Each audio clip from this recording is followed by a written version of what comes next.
Welcome to Cory's Stories. Are you ready to meditate with Cory? Hi, my friend. I wanted to just jump in for a quick minute just before you listen to your story and say, if you love Heidi and Cherry and you love Tucker and Leo and you think you would like to be in one of their clubs, go to the link below my video and you can join the Cat Club or the Tucker and Leo Club, or you can join both the clubs called Raining Cats and Dogs. It's a club where you get 3 or 5 or 2 exclusive stories every month that are sent to you, and you get to have your name mentioned in those stories. If that's something that you want, then talk to your guardians, your mom, your dad, your auntie, your grandma, whoever it is that helps to take care of you, and ask them if you can join the cat club or the dog club. Okay, enjoy my story. I love you so much. Bye. Bye. Are you ready to meditate with Cory? Make sure that you're all comfortable in your room. Check that the light is just right. Make sure that you're wearing comfortable pajamas so that your body can relax in bed. And you can let go of your busy day. Heidi, Cherry, Vea, Tucker, and Leo were in Cherry's bedroom. Cherry was restless. I don't know what it is. OMG, I don't know what it is. I just feel like there's something in my stomach. I feel like butterflies or something. Feel like I need to go do something. Feel like I need to get out of this house.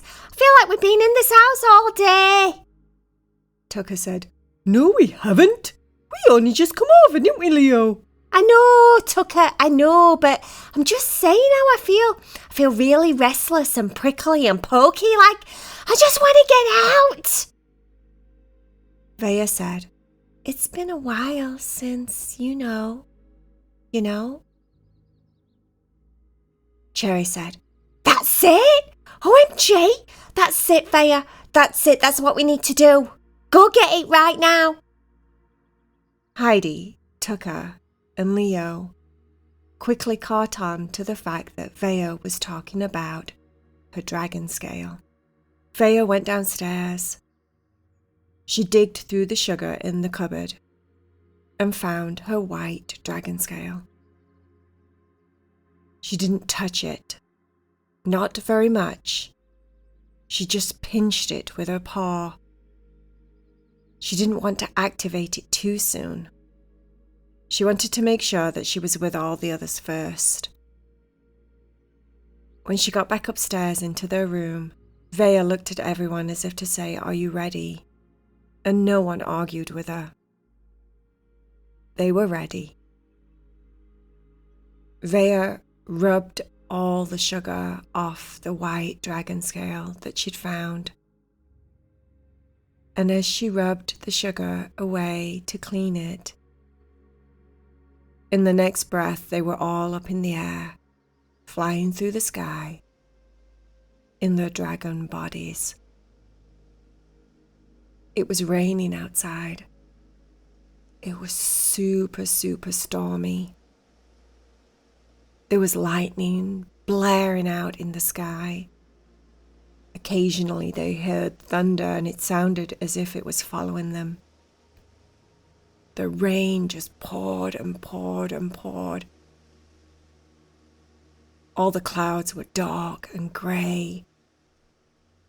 The sky felt very doomy, dark, almost scary. None of them seemed to be scared. In their normal cat and dog bodies, they would have definitely not been outside in this. But they weren't cats and dogs right now. They were dragons. And these 5 dragons don't seem to fear anything. They blazed through the dark, black clouds. At one point, Cherry was so blinded by everything around her, the rain, the clouds, it felt as if she was flying through the pitch black. She let out the deepest roar, and a stream of fire came out from her mouth, guiding the way through the darkest cloud that they were going through. Cherry was in the lead. She was leading the pack, and everyone else knew that this was Cherry's time. They naturally fell back, following her, sensing that she knew exactly where she was going. It felt like a long time of flying. None of them were tired. None of them felt the cold, the rain. They just kept flying forward. And as they flew through the clouds, it felt more and more evident that this definitely was not Earth. They welcomed the strikes of lightning. It allowed them to see where they were going.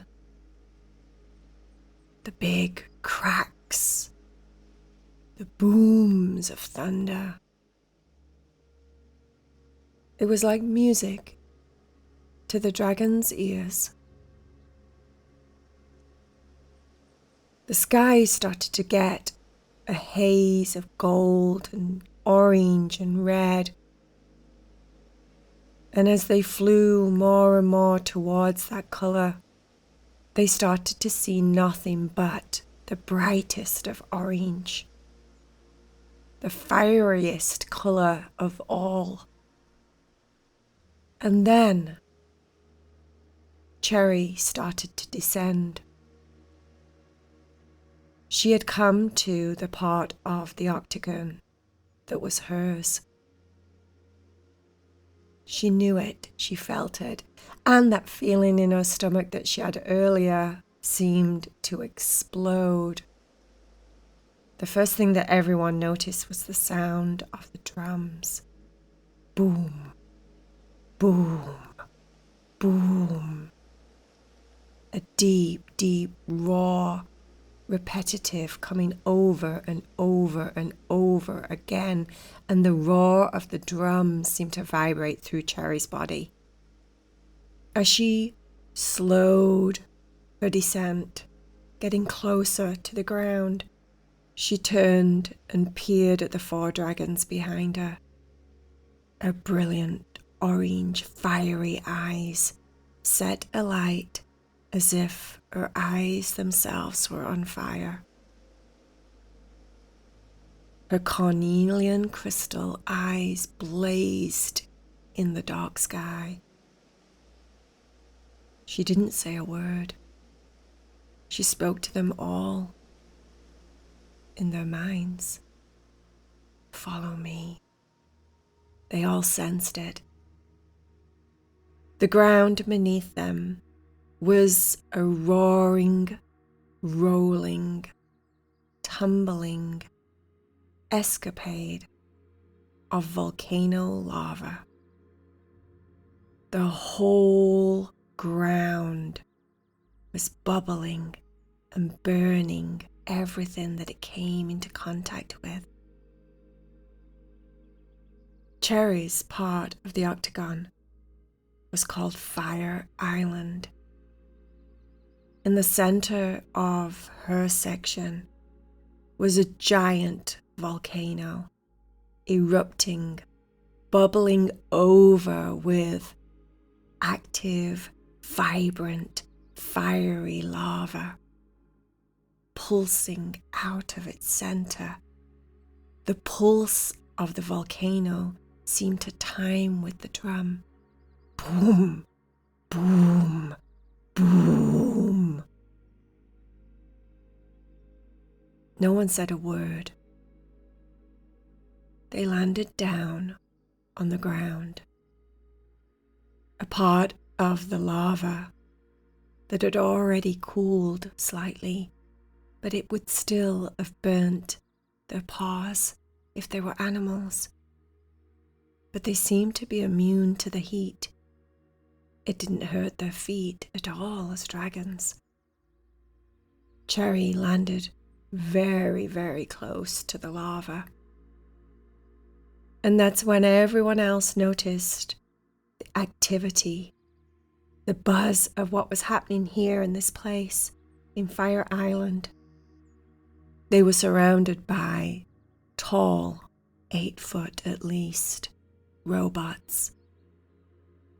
They looked like Iron Men. They had solid metal uniforms. You couldn't see their faces. They didn't look real. They looked boxy and square and giant. There wasn't even a space for their eyes. There was no questions asked. It seemed that these robots were the inhabitants of Cherry's part of the octagon. They worked here. They lived here. Tucker thought at one point that if he was a dog right now, he would have been so scared and intimidated by the size of these things. But he wasn't a dog. He was a dragon. And Cherry was magnificent. She was bright orange, and she fired and shimmered just like the lava all around them. And her eyes were brilliant, brilliant flames of bright orange cornelian. Like they had a mind and life of their own. Cherry turned around and said, "This is my land." Cherry no longer sounded like her silly, crazy cat self. Not here, not in her space. She was the queen of this place. She was the boss. When the robots finally detected Cherry's presence, they stopped. They bowed. And then very quickly, they got back to work. They were collecting the lava in its hot, runny, pliable form. The rest of the dragons watched as their robots carried the lava to different molds. Some of the molds were shaped like bricks. Some of the molds were shaped like tools. Some of the molds were shaped like vehicles. This part of the octagon was about creativity. It was also about motivation. Hence, the giant 12-foot robot at the top of the volcano, banging on his steel drum, motivating everyone to work. Everyone seemed to move in the beat of the drum. It was like a timer, a sound that they could follow. It navigated their movements, their actions, the speed that they moved at. Boom, boom, boom. He banged it over and over and over again, a constant. Fire Island created everything that was made from lava. It supplied it to the rest of the octagon sections. Anything that was needed that was brick was used from here. The vehicles that were created for land and sea were used from this part of the octagon. They created castles, cities, from these blocks that were being formed and built from the fiery red-hot lava coming from Cherry's volcano. The smell here was so pungent. Sulfur. It smelled like eggs. And the dragon's keen senses of smell weren't put off by the smell at all. In fact, it seemed to energize Cherry to the point where a whole dragon body started to illuminate and vibrate. It was waking her up. The heat, the drums, the smell. It was bringing her whole body alive, and her scales seemed to ripple like the lava around her. The dragons watched as Cherry walked on the fire. She walked through the lava, heading towards the center where the volcano was, pouring over, bubbling out and over the contents of its center. Boom, boom, boom, the sound kept repeating. The other 4 dragons stayed still and quiet and watched as Cherry almost reached the top of the volcano. When she got there, she towered over the tall robot banging on the drums. Everyone watched as Cherry's head leaned closer down to the robot's head. No one could hear a thing, but they all sensed exactly what she said. When the robot started to pace, his drum beats quicker. Boom, boom, boom, boom, they went. Automatically, everything shifted below. The timing of the movement of the robots working below shifted faster. They all started to move faster, in time with the motivational beat of the drum, keeping them going. Carnelian, after all, is about motivation. The crystal itself, Cherry's eyes, Cherry's energy, Cherry's whole being was all about creativity and motivation. And this part of the octagon was exactly that. They were constantly creating from the lava, creating shapes, tools, buildings, crafts, everything. Everything that they could possibly make from the lava once it had cooled and formed a shape. That's the definition of creation. And Cherry knew how to speed things up. She knew how to motivate her section even more. Boom, boom, boom, boom. The drum was endless. Boom, boom, boom, boom. It was beautiful to watch. It was like a well-oiled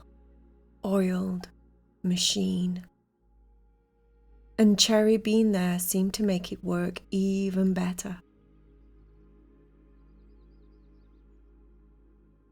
Cherry started to walk back down the volcano's side. At some points, the lava was so deep it seemed to come up to her chest. It didn't faze her in the slightest. She just glowed brighter. And then when she reached her friends, she didn't say a word. She flew up into the sky, and they followed her. The sky had not changed. The storm had not lightened up. They flew all the way back home in that darkness, taking turns to blast out a stream of fire to light their way. Cherry peered down as her quarter of the octagon started to fade away in the background. That weird, uncomfortable, prickly feeling in her stomach disappeared. She felt content, relaxed, and at peace.